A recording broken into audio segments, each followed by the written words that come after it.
syukur, Asmaul Husna. Dalam melakukan pekerjaan apapun, sejatinya pekerjaan memiliki risiko terhadap kesehatan. Salah satunya risiko penyakit akibat kerja.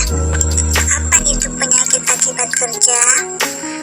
Menurut WHO, tahun 2018, penyakit akibat pekerjaan adalah penyakit apapun yang dikontrak, terutama sebagai akibat dari pajanan faktor-faktor risiko yang timbul dari aktivitas kerja.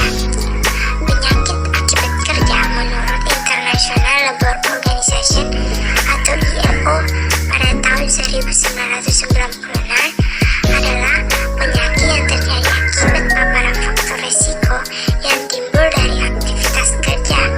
Menurut peraturan perundang-undangan di Indonesia, penyakit akibat kerja adalah segala penyakit yang disebabkan oleh pekerjaan atau lingkungan kerja.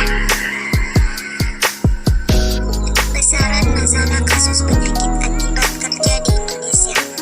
Di Indonesia, berdasarkan hasil laporan pelaksanaan kesehatan kerja di 26 provinsi tahun 2013, jumlah kasus penyakit umum pada pekerja sekitar 2.998.766 kasus, dan jumlah kasus penyakit akibat kerja sebanyak 428.844 kasus.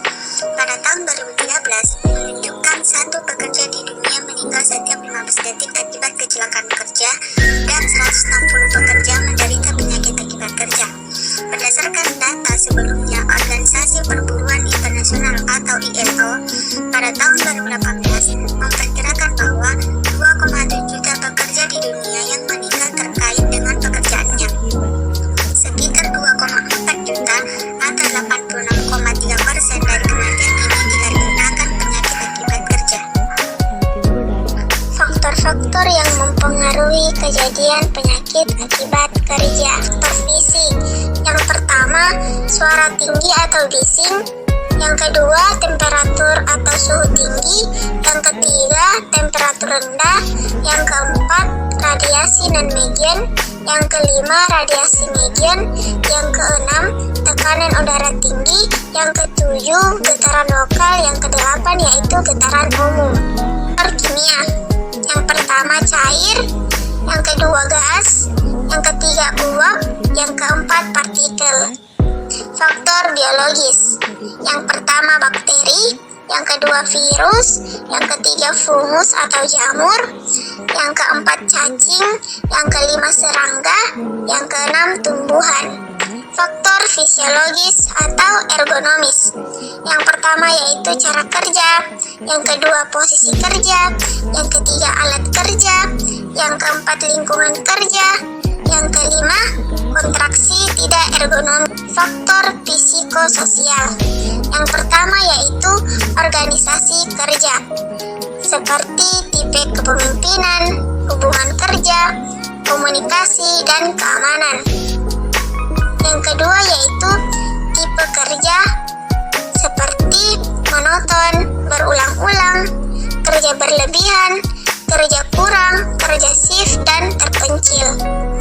Bagaimana cara mencegah risiko penyakit akibat kerja?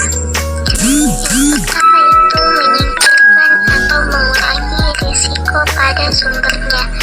Misalnya, menggantikan bahan kimia yang berbahaya dengan bahan yang tidak berbahaya. Yang kedua, mengurangi risiko dengan pengaturan mesin atau menggunakan APD atau alat pelindung diri. Yang ketiga, menetapkan prosedur kerja secara aman untuk mengurangi risiko lebih lanjut. Yang keempat, menyediakan, memakai, dan merawat APD atau alat pelindung diri. Itulah tadi video edukasi singkat dari kelompok kami. Akhir kata, keselamatan adalah prioritas utama kita. Kunci keselamatan ada di tangan kita. Tetap waspada dan jangan terluka. Saya akhiri, cukup sekian dan terima kasih. Wassalamualaikum warahmatullahi wabarakatuh.